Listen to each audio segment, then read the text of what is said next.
नमस्ते, मेरा नाम डॉक्टर प्रांजल पांडे है और मैं एक कंसल्टेंट न्यूरोसर्जन हूँ। सबसे कॉमन ओपीडी में जो हमारे पास पेशेंट्स आते हैं वो लेकर आते हैं सर में दर्द की शिकायत। और सर दर्द की शिकायत इतनी कॉमन है जितना कॉमन है उनकी मिस डायग्नोसिस होना माइग्रेन की तरह है। तो आज मैं आपको ये बताना चाहता हूँ कि माइग्रेन की समस्या कॉमन तो हो सकती है लेकिन उतनी नहीं जितना लोग बोलते हैं और इससे आसानी से पार पाया जा सकता है।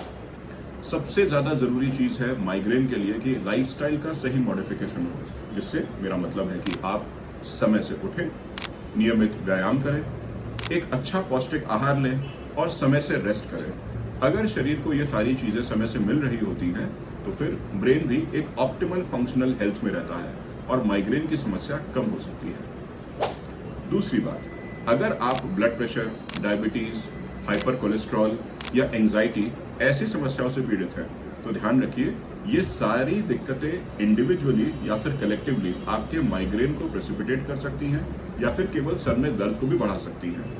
तो ऐसी चीज़ों के लिए जैसा कि मैंने आपको बताया कि अपनी डाइट पे कंट्रोल रखना, योगा, मेडिटेशन करना, ये आपको बहुत फ़ायदा कर सकता है। अगर ज़रूरत पड़ती है तो दवाइयाँ भी इसके लिए इम्पॉर्टेंट होती हैं और क्योंकि माइग्रेन का कोई कोर्स नहीं होता इसीलिए दवाइयाँ कभी कम कभी ज़्यादा और जब माइग्रेन ना परेशान करे तो पूरी ऑफ भी हो सकती है। तीसरी इंपॉर्टेंट बात, माइग्रेन के केस में हम लोग बहुत रिकमेंड करते हैं जो एक लेटेस्ट थेरेप्यूटिक प्रोटोकॉल है वो है पेशेंट के लिए एक माइग्रेन डायरी बनाना।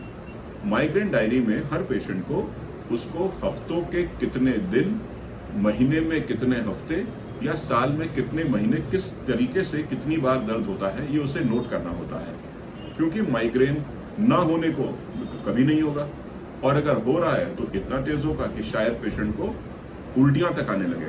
तो ऐसे केसेस में जब आप एक माइग्रेन की डायरी बनाते हैं तो डॉक्टर्स को आसानी होती है कि हम उस डेटा को एनालाइज करके आपको दवाइयों की मिनिमम से मिनिमम डोजेज पे रखते हैं, जिससे आपका वो जो डिफिकल्ट टाइम है जो साल में आपको ज़्यादा परेशान करता है या महीने में ज़्यादा परेशान करता है वो आराम से निकल जाए। माइग्रेन के ये कुछ ऐसे टिप्स हैं जो कॉमनली हम डॉक्टर्स आपको नहीं बता पाते, लेकिन इन टिप्स को अगर आप फॉलो करेंगे तो हमेशा आप माइग्रेन को सक्सेसफुली बीट कर पाएंगे।